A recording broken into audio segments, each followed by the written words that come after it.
Here you can see that this part is dull, whereas this part here is shiny. So this just means that two things can happen. One is that there was a huge air bubble here, which when it was placed in the patient's mouth and the molding was done and the tissues were properly molded, there was an air bubble here, and the material did not even touch the tissue surface here, and that is a problem. Second thing which can be is that if you are using hand mix, earlier long back, mix something with hand, there's a huge chance of getting air bubbles. You may not get very big air bubbles like the one which I showed you, but you will. There's a huge chance that you will get small air bubbles. Now the problem is that they have told a technique how to mix it, but the problem is however you mix it, in the end you will end up getting air bubbles, and that's the issue. So they say that you mix it in a way, okay, that you are bursting the air bubbles. Now you can flatten it, that you have burst the air bubbles, but still by the time you are done, you would have incorporated lots of tiny air bubbles.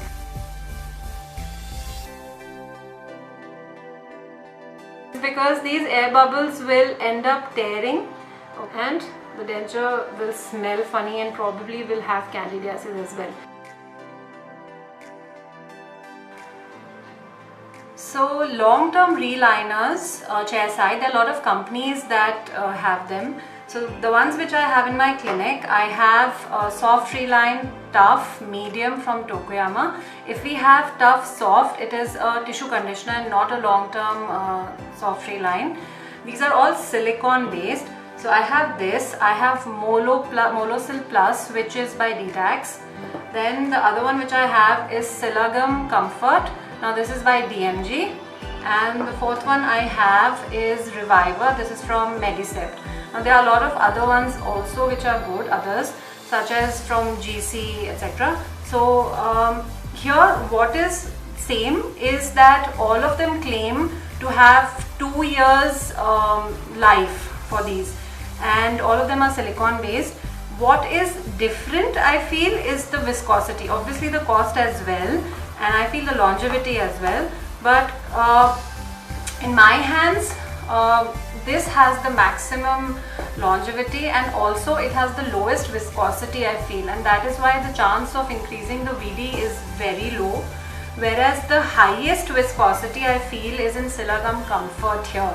So though you get a thick layer and the patient feels very comfortable, the issue is that the chance of increasing the VD is relatively high.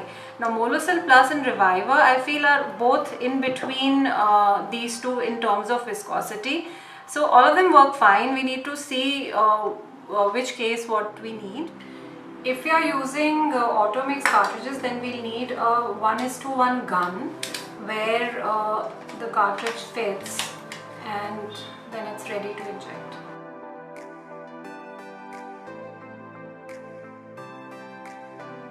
As the length and the diameter that is being provided are different by every company, I would assume that what they want you to use the same tips, because probably this particular material needs that many swirls or that much mixing for it to get to the right consistency. So exchanging them may not be the best of idea, though I have exchanged them and it works fine. But if you're not short on tips, I would recommend that you use the ones that are being provided.